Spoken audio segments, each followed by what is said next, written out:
Good morning. Today we are discussing acute bronchiolitis, a condition that remains the most frequent cause of hospitalization among infants in their first year of life.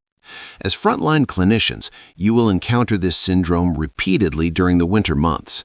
It is defined as a clinical constellation of signs and symptoms occurring in children younger than 2 years of age, typically starting with a viral upper respiratory prodrome, followed by increased respiratory effort and wheezing. While it is often a self-limiting illness, its impact on the healthcare system and the anxiety it causes parents cannot be overstated. Understanding the shift from outdated aggressive interventions to current evidence-based supportive care is essential for modern pediatric practice. Bronchiolitis is a global concern with a predictable seasonal pattern. In temperate climates, we see a surge in cases from late autumn through early spring.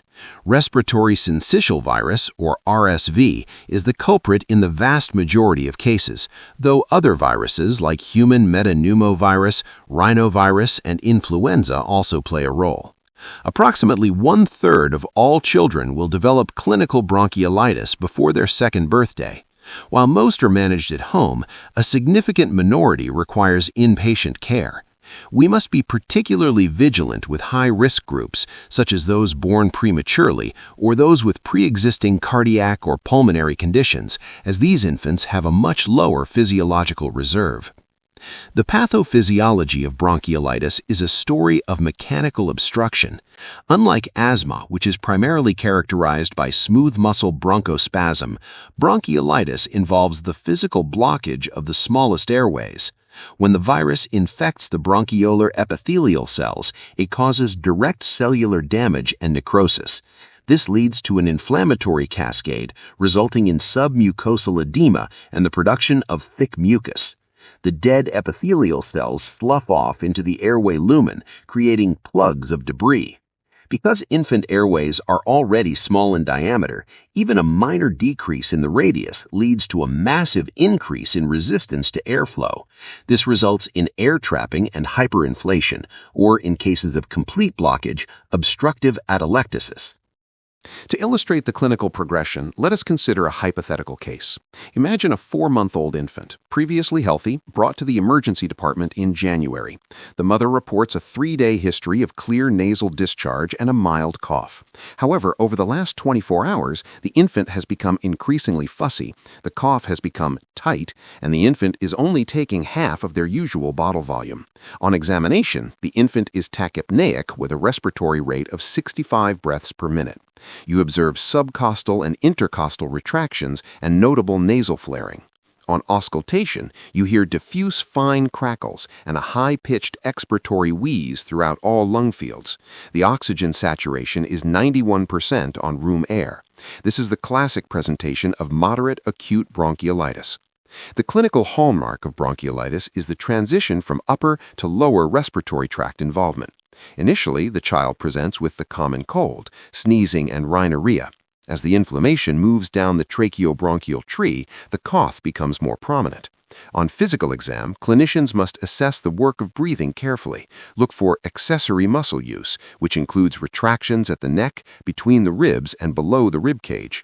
Grunting is a particularly concerning sign, suggesting the infant is trying to create end expiratory pressure to keep the alveoli open.